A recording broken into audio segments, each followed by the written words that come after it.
Hello and welcome back to my channel. I'm Paul Mars, Mars with a G, just to remind people again of the silent G. This is my bookish channel where I talk about books in my life, books in my study, books I'm writing, things I've read, things I want to read. I have a theme idea. Somebody else with their YouTube channel did a post the other day I saw where they picked out books they own which have green covers because they were feeling spring-like, I think that was the idea. And I thought I might do a themed series of rainbow books.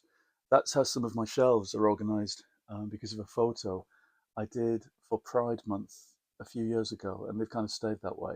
At least those shelves have. It's an interesting way of organizing your books.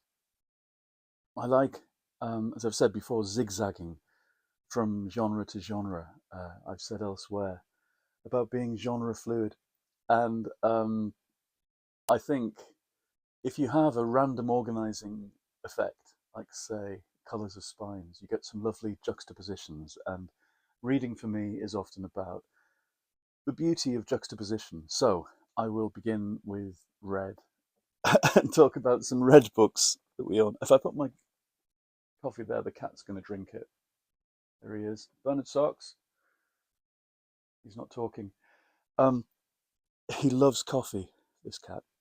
Right, books with red covers and spines. I'm dressed accordingly. Look, I've got my Levensian Pride t-shirt on from 2018, which was red, with Panda.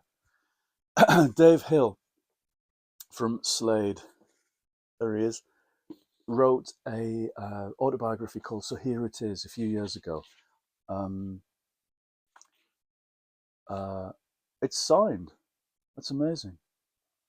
And the thing that I remember about this is born in a castle, raised in a council house. It really is a kind of, he's an ordinary fella, suddenly thrust onto top of the pops in between Susie Quattro and Ziggy Stardust. And the funniest bit in all of this is when he makes his own kind of glam rock spaceman outfit out of cardboard and sprays it silver in his bedroom at home. He still lives with his parents at this point in Wolverhampton. And he, he sprays this thing silver. But when he takes it down off the hook, realizes that he sprayed his own spaceman silhouette on the painted door, on the newly painted door, and his father sees it, which is such a wonderful leveling moment for a glam rock star. There's lots of lovely moments in this book. The bit where they go to New York and record Merry Christmas, Everybody, in the middle of summer and burning heat and have to stand outside the studios and record in the foyer or the doorway of their recording studios in New York is an amazing moment. There's lots of pathos as well. There's a terrible car accident leaving um, uh, people dead and terribly injured, people in their kind of entourage and band. Wonderful book. And there should be a movie of it, I think. Dave Hill. So here it is. Right, another book from last year, this one. Jacqueline Wilson, who is a great heroine of mine.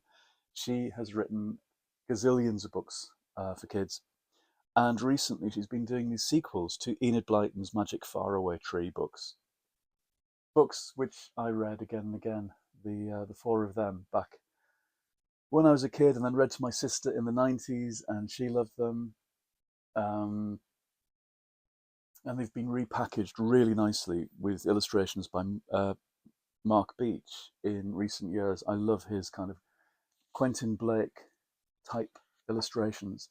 They're kind of less scratchy and more uh, cute than Quentin Blake, I suppose. And he's illustrated these two new volumes of Faraway Tree stories. Jacqueline Wilson did one 2 years ago, which I adored. She updates it. So it's set in the present day and brings a modern sensibility, as they say, to it.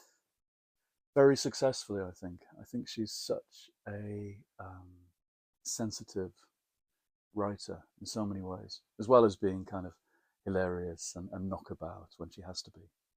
She did a sequel to Five Children and It as well by um, who wrote Five Children and It? It's gone completely. I'm losing my memory. Anyway, she wrote a sequel to that, Edith Nesbit, of course, and that was terrific as well. This is the Christmassy one, uh, Christmas up the faraway tree. Like, it had to happen. Somebody had to write that, and I'm so glad it was Jacqueline Wilson. Here's a red spined book that fits the theme. This I found recently, Monster Fun Annual, 1985.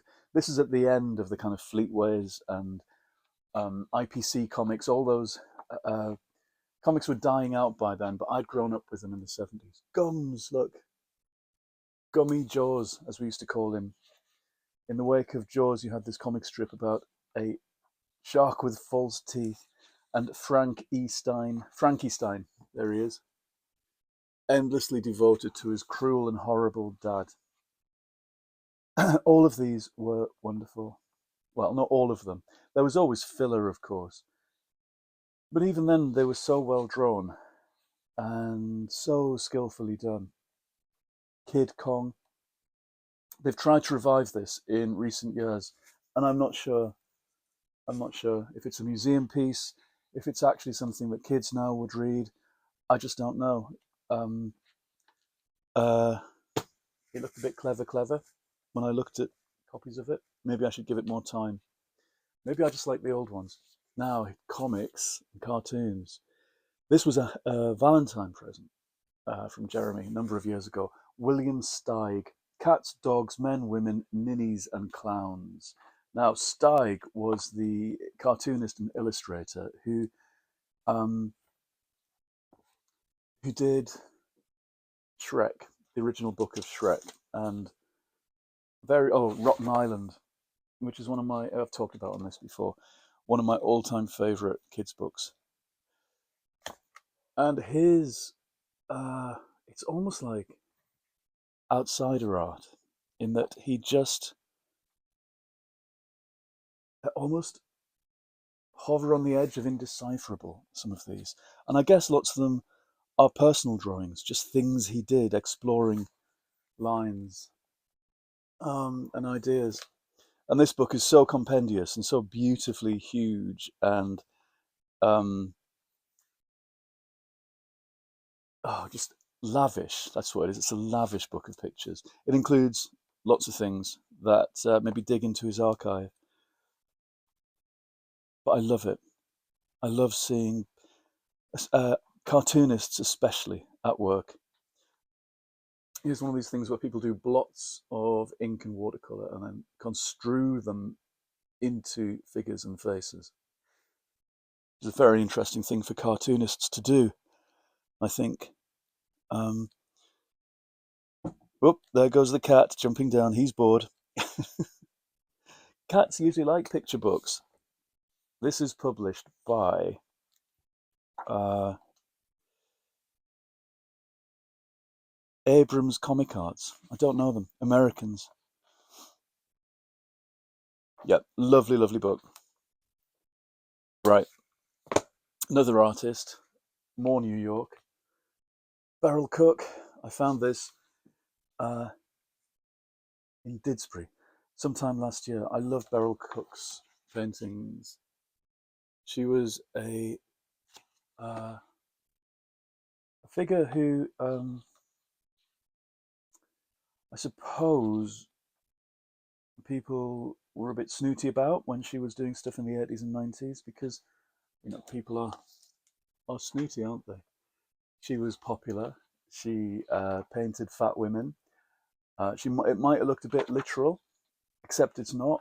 I think these are fantasies, really, well observed fantasies about people's ideas of themselves. Everyone's having a good time. That's what I think. The kind of snooty, pseudo intellectual world looks down upon, whatever the art form, if it's about people having a good time and about human enjoyment of life.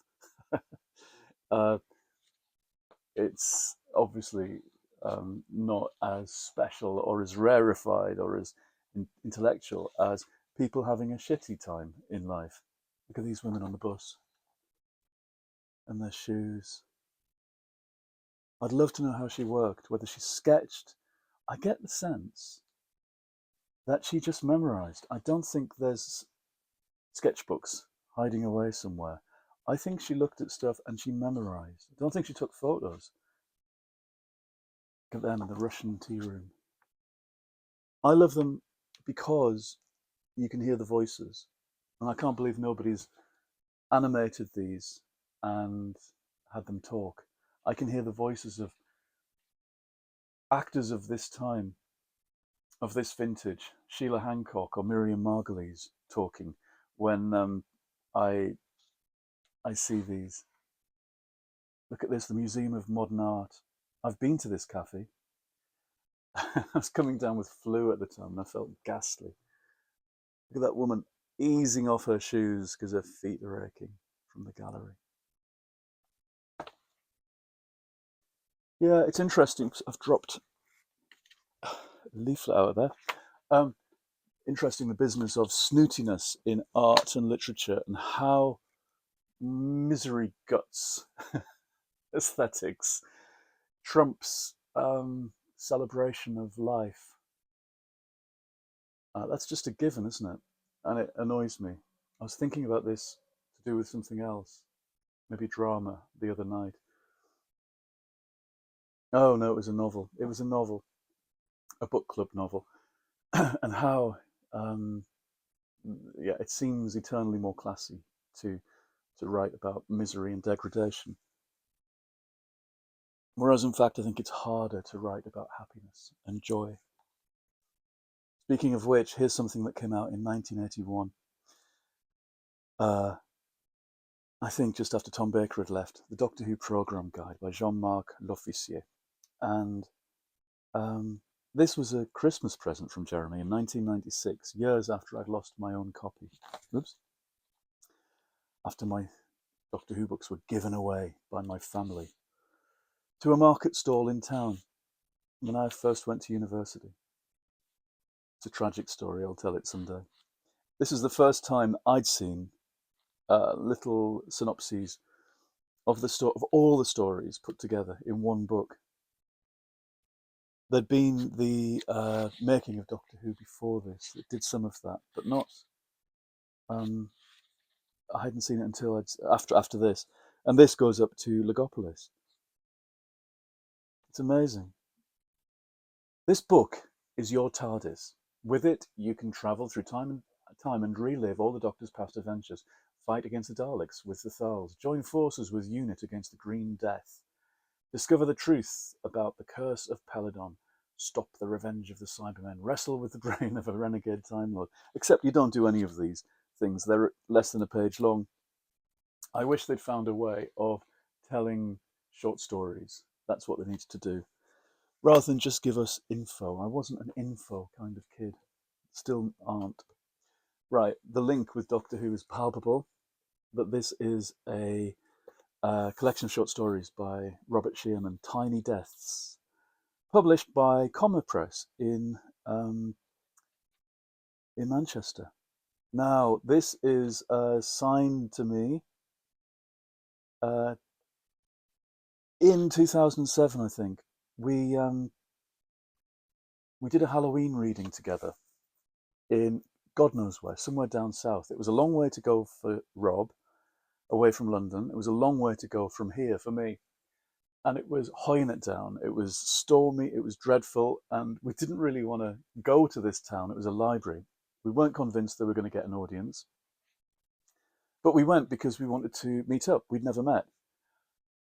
That's not true. We'd met briefly at a literary festival or a one-day conference at Manchester Uni in 2004 when Rob was on his way to have a meeting about writing Dalek for season one of Russell's Doctor Who. And this uh, conference happened then. And then a few years later, we were both invited to talk together at a Halloween thing in a library. Travelled hours and hours and hours all the way through Halloween, got there, and there was no one. There was the proverbial old man and his blind dog sat at the back of the room. And so we just got a chance to talk to each other and read stuff out. And and then at the end of the evening, had to get a 3 hour train ride back to our respective cities. It was worth it to see each other, and since we've had very pleasant times at stuff, Doctor Who things usually, but we get to talk about our own stories. And Rob's stories are twisty and savage and peculiar. He picks up a conceit and rolls with it as far as it will go. It's like he pushes an idea to the top of a very rocky hill and then sets it off. And we read together again in it was an American convention in Baltimore a few years ago, very late at night for some reason, and that was great fun. Great to hear him read. I love it when short story writers read their stuff out and you get the whole story in one piece. Great performer of his own work, I think. Although he modestly says he's not. We were going to read together again in Manchester. We were both in a book of spooky stories. And I think it was Halloween a few years after. I'd been asked to do it. It was in the library, the main library in town. And then I was disinvited because they'd got Rob instead. I've never told him this, I don't think. We've got someone better. The organisers said. I was like, okay.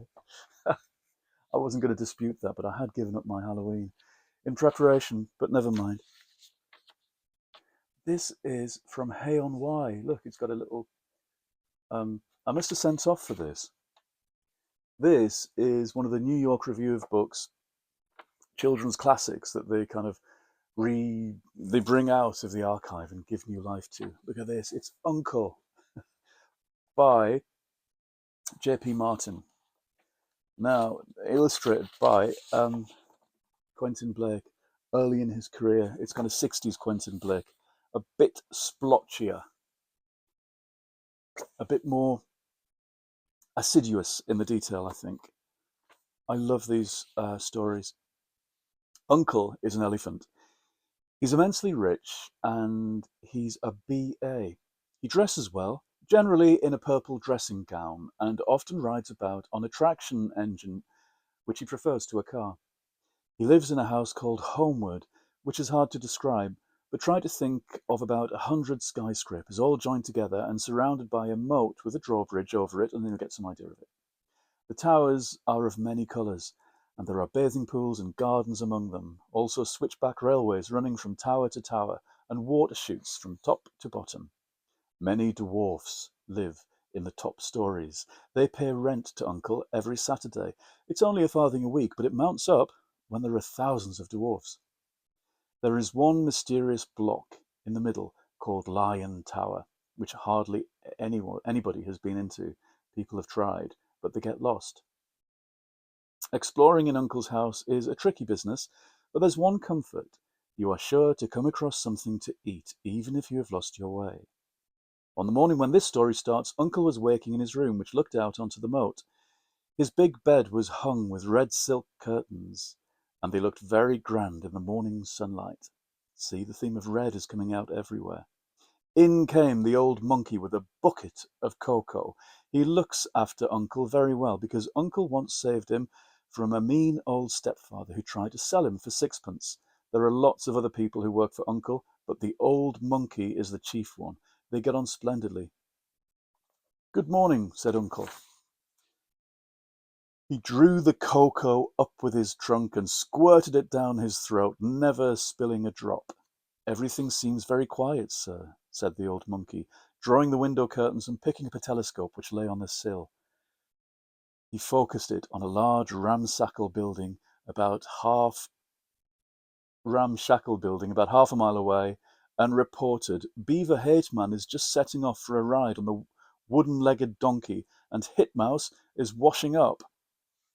I could go on all day. I will stop.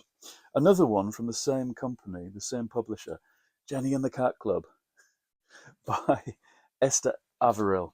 This is such a beautiful and beautifully illustrated book from a series of books. She did her own illustrations, and they're kind of naive, but they're not. They're so well observed of cats. When you know how cats carry on and how they sit, you realise that these are very, very well observed. Look at them.